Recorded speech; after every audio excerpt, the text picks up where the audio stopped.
I'm here with Jason Cerrato, the Vice President of Market Strategy at Eightfold AI, who is going to explain how HR can work smarter and become an agile, strategic partner across the business. Jason, it's a pleasure to have you here.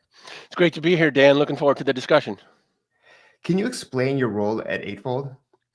Sure. So it kind of matches my career a little bit. I've been an HR practitioner leading a talent acquisition function. I've been an industry analyst. I was an Eightfold customer, and now I'm a member of the Eightfold team. So I kind of have this hybrid background. And now here at Eightfold, I kind of have a hybrid role. My title is Vice President of Market Strategy, and that kind of falls in the middle of a variety of functions.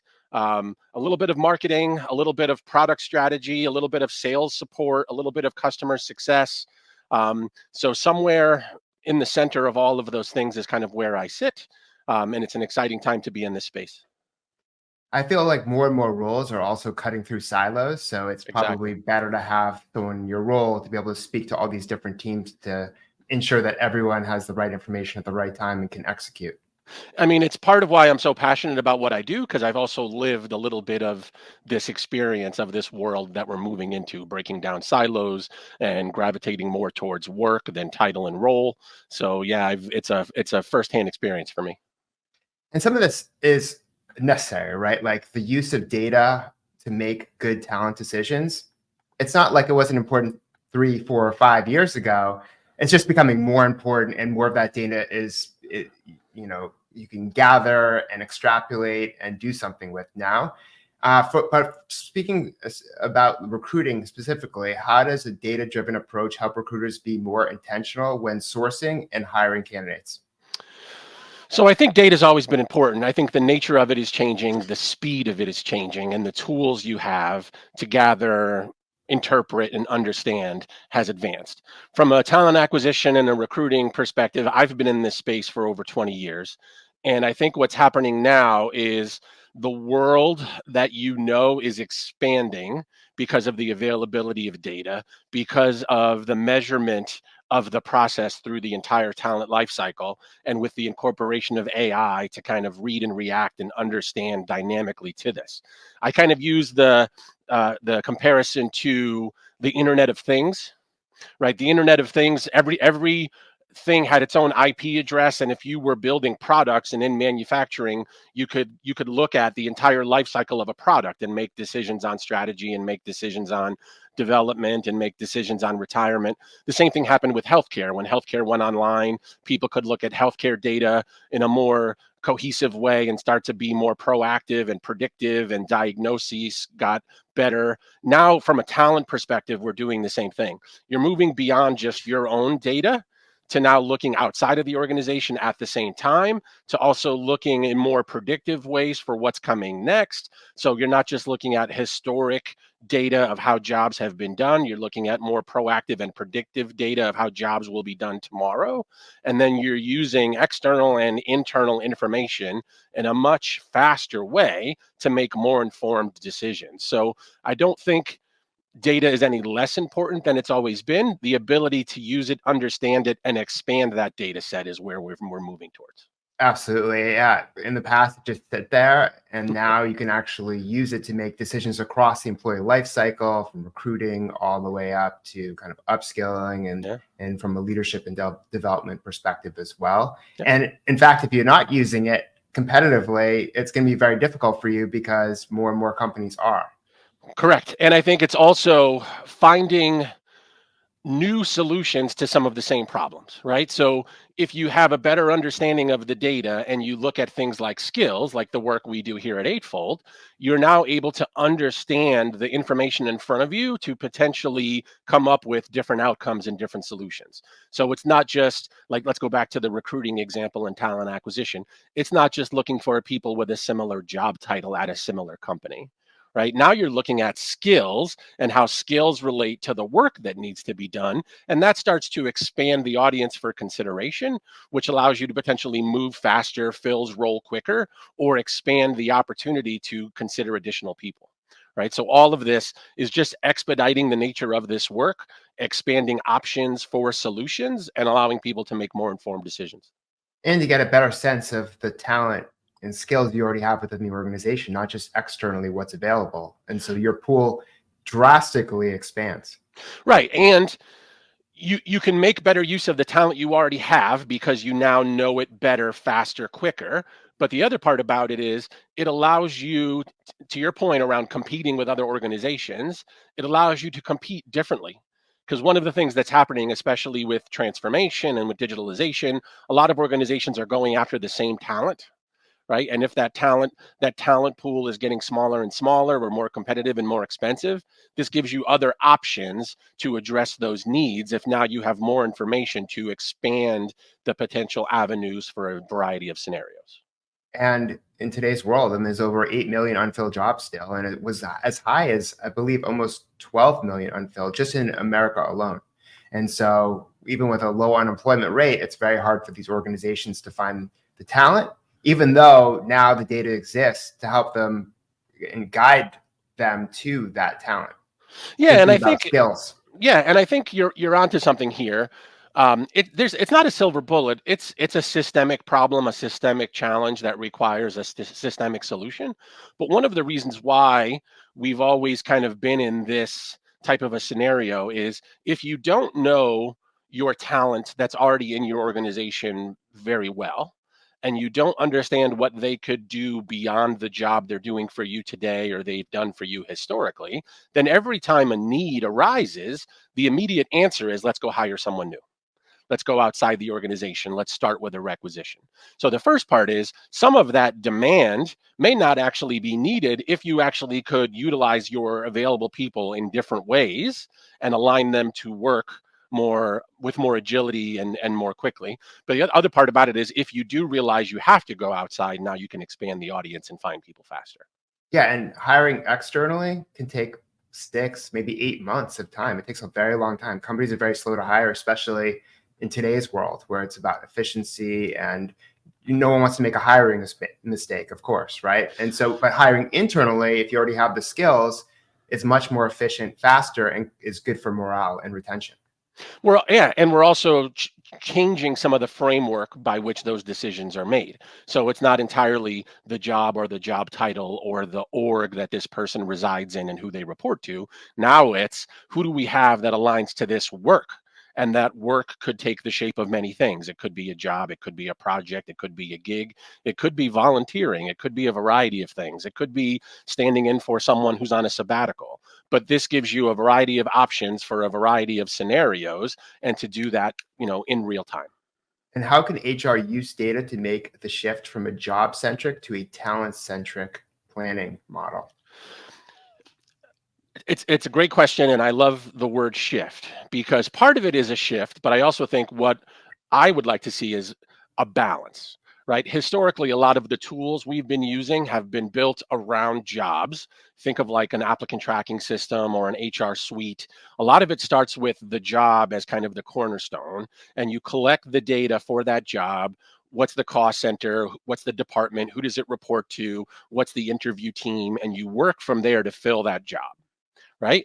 If you shift it to more of a balanced view, managing jobs and talent, it shifts the conversation, it shifts the process. Instead of waiting for a job to be identified to start, you can start acting on the talent you already have to start understanding who they are, what are they fully capable of, and nurture them and guide them to a process that has the ability to potentially end in a requisition versus start with a requisition.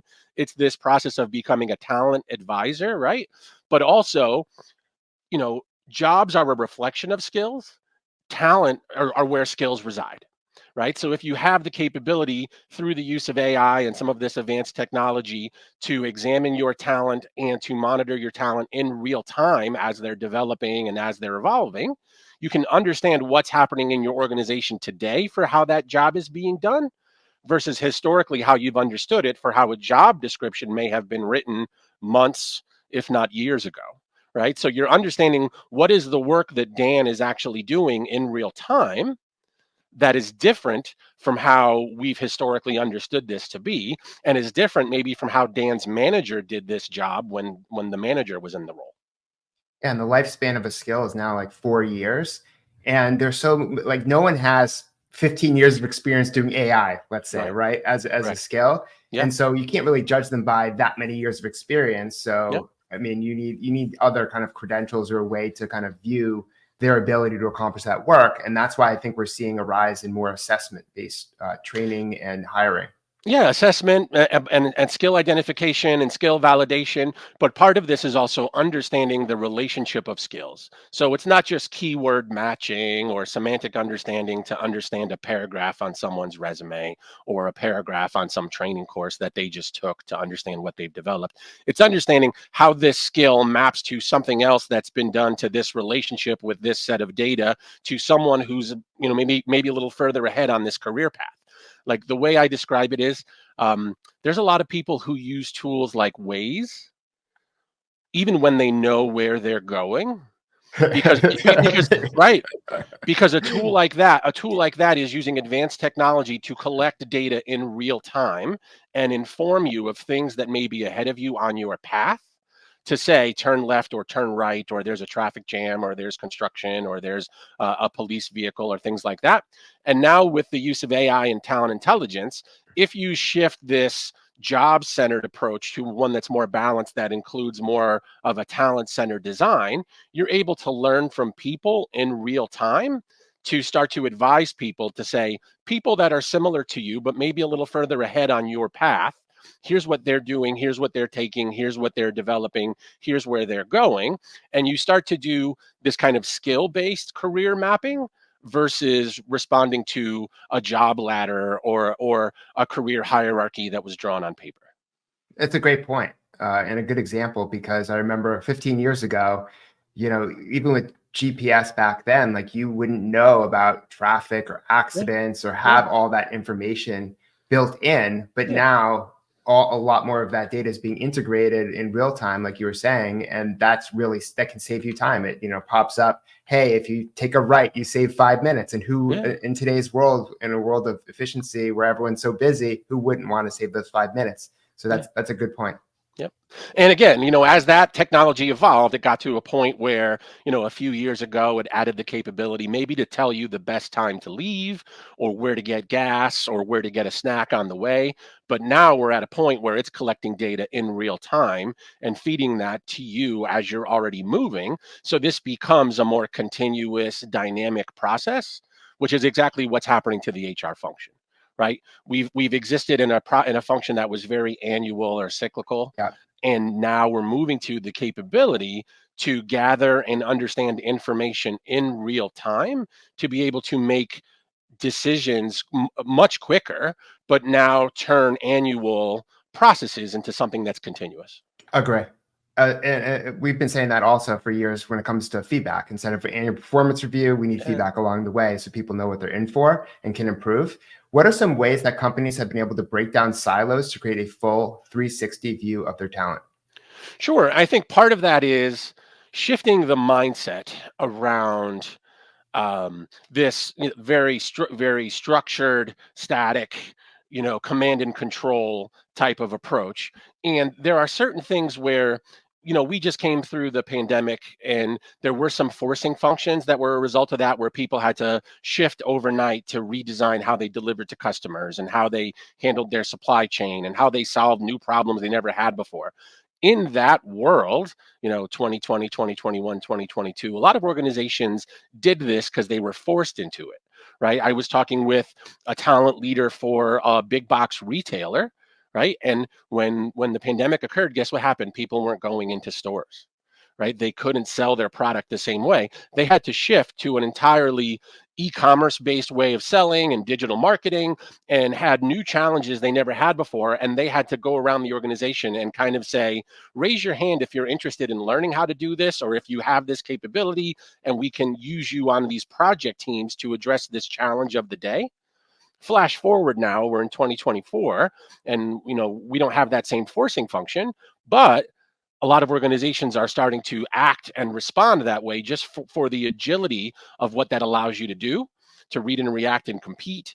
Or you have a lot of organizations and in industries that are pivoting or changing, and they're shifting the way they work, and they're shifting the way they're going to deliver to customers. So organizations need to think around, the history of jobs that we've had and the history of data that we're sitting on may not be as directional or reliable as it's been in the past, because the nature of work and the Yeah. nature of skills is changing so fast. So they're using tools like AI and skills intelligence and talent intelligence to kind of understand what's happening in their organization, in their industry, with some benchmark companies, to make decisions that get them a little bit more predictive towards the future. Like you said, the shelf life of skills is changing, the stability of roles is changing. I mean, think of the impact of generative AI and how people get their work done. You're moving beyond this kind of box of a job to one that's more focused on teams addressing work. Agreed. And also you're being more proactive than reactive, Yes, because you're collecting the data to then make the decisions to get ahead of all of this. correct. And I think I agree with you. I think COVID was the wake up call, and it was about, we need to make these changes because we have no choice. Like, how many organizations had a work flexibility / remote work policy pre-COVID? Yeah. Not that many. And so they were all rushing to do that. But now, with more of the data that's being used from a talent intelligence standpoint, they can more predict some of these kind of trends and get ahead of it with their talent. And I think the other thing they're doing is it allows them the ability to manipulate and interpret and understand the data in a variety of ways. So one of the things that HR has often been, tasked with is put together a plan, or let's do succession planning, or let's figure out a pipeline plan. And the world that we're moving into and living in now in 2024, there's no such thing as a plan. You have to have multiple plans, right? So the ability to have scenarios and to do modeling and to say, we have a couple different paths that we're exploring, and this is what this path looks like. So as the future starts to unveil itself, you have the ability to pivot towards the plan that looks more like a fit, is definitely where we're going. So again, more dynamic, more continuous, more real time. It's like A/B testing in marketing. I think that's a Right. really good point. I think a lot of people haven't really thought that through, but I think that everything you said is going to become more of a reality, because it also eliminates risks to have different plans in place, because you don't know, again, like, to predict what's happening in 10 years, good luck, right? Yeah. Like, try predicting what's happening in even 6 months. Correct. It can be difficult now versus 10, 20 years ago. And you were Yeah, so speaking about AI. At the top level with HR, from the CHRO standpoint, how can AI help the CHRO turn into a growth leader? So a couple things. Number one, it allows them to understand information much faster. It provides additional context to make more informed decisions. You move from this annual cycle to this more dynamic, continuous cycle. I love the reference you made around performance reviews and performance feedback, moving from annual reviews to more, in the moment pulse check-ins and things like that. I always talked about that because part of that whole experience was managers aren't very good at it, and we were asking them to do it once a year and they weren't very good at it, and then we were saying, we want you to do this 6 or 7 times a year, but what tools did we give them, what training did we give them to make them better at it? Right? So this is one of those tools, this is one of those pieces of training where you now have this ability to understand and interpret data much faster, to make real-time decisions, so that way when that CHRO is going in to speak to their peers in the C-suite, they know what's happening in the moment, and they also have the ability to compare to the outside world and the ability to have some high level of success in predicting where things are going. So again, I used to do these strategic talent reviews supporting our CTO when I was an HR executive. They were very big meetings. They were all day meetings, but we could only have them twice a year because it took us that long to gather the data, right? Now you're able to do this all the time at the drop of a hat on a dashboard, right? So understanding what's happening in your industry, understanding what's happening in your workforce, understanding where the world is heading, and being more likely to meet the business at a future point because you're tracking moving targets on both ends is what's going to help, the CHRO deliver to their business partners in new, faster, more capable ways. Which is important for their roles, because forever, since before I was even kind of this HR world, it was, when is HR going to get a seat at the table, right? Be more a strategic partner to the CEO. Yeah. And I think that talent intelligence and being able to leverage data to make more informed decisions is the type of information that the CEO needs. Yeah. Well, I think Like you said, the pandemic changed a lot, and there was a lot of things that it caused businesses to transform overnight. As a result, if you think about the way the world works today, HR is at the center of just about everything an organization is trying to do, whether it's return to the office, or it's business transformation, or it's hybrid work, or it's new policies, whether it's DE&I, whether it's ESG. Like HR has a seat at the table. This just gives them the ability to have information at their fingertips in a much more informed, much more nimble way. And the expectation that they have this data is going to increase too. Yes. Yep. And how can HR adopt a skills-based data strategy leveraging AI? Again, it's using a platform like ours. One of the things that always stood out to me about Eightfold, I mentioned I was a former customer, is beyond the fact that it is a very powerful AI engine and it can generate these insights from market intelligence and from organizational data.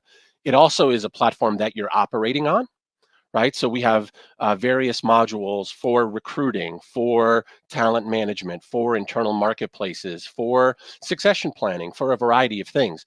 So you have this kind of three-legged stool of having market intelligence, organizational intelligence, and operational intelligence. So that's where you have a better understanding of careers and jobs, but you also have this understanding of the work that people are doing in real time. And that's this balance of, you do need an understanding of skills as it relates to jobs, right? But as you're trying to acquire talent, as you're trying to redeploy talent or reskill talent or mobilize talent, you really need to understand how the work is being done today. And if you think about it, the way people are getting their job done in January of 2024 is very different than how they may have been getting it done in January of 2023. Like, the world has moved that fast. Titles have changed. Yeah. Job descriptions should change or have changed, Yeah. right? Yeah. And where people work in terms of the environment they're in has changed in many Correct. cases. So Yeah. absolutely. And when we think about HR and their need to manage and think differently, how can they help an organization be more skills based? So part of it is giving managers and leaders these tools and helping them understand how they work starts to address some of the challenges to do this, right? You think about mobilizing talent and having more of a work-based process than a jobs-based process. Well, one of the things that always comes up is, well, what about, if I lose a person, how do I meet my objectives? Right? I'm measured on my business results. If I'm exporting talent, right? How do you make sure that I'm able to get my job done? So it feeds this concept of talent hoarding, right? And managers not letting their people go. Well, part of that is because if their person moved on, it was hard for them to find another person. Well, tools like this build this environment and this understanding where, as people move, you understand who has adjacent skills that can move into that role behind them. So you're giving managers better tools to be more proactive and more understanding of how to get work done. So if they shift from that mindset of I'm losing a person to I'm kind of exchanging a person. So that's the first step. I also think, you're driving a culture where you're sharing talent, you're getting less hierarchical, you're more of a horizontal organization than that very steep, deep org chart and hierarchy. And that's where innovation and return on investment and revenue will be generated. It's this cross pollination of ideas, this cross pollination of skills, this sharing of talent to get work done in new ways that will unlock value for the organization. We have an Eightfold organization that we're working with today, where they've actually got to the point where they've started to determine the value of a skill, where this person has this skill and they're working on this type of work. But if they have adjacent skills where they could learn this other piece of functionality, we could assign them to this other work over here, and it generates this much more revenue. So now they have this incremental value on the value of reskilling and redeployment, but also this kind of skills-based approach towards moving talent around work. Yeah, it's about alignment too. You Yeah. see certain tasks or certain things that might command more revenue and more of an impact, and you're finding people using talent intelligence that have those skills to be able to do that, and you're moving them throughout the organization.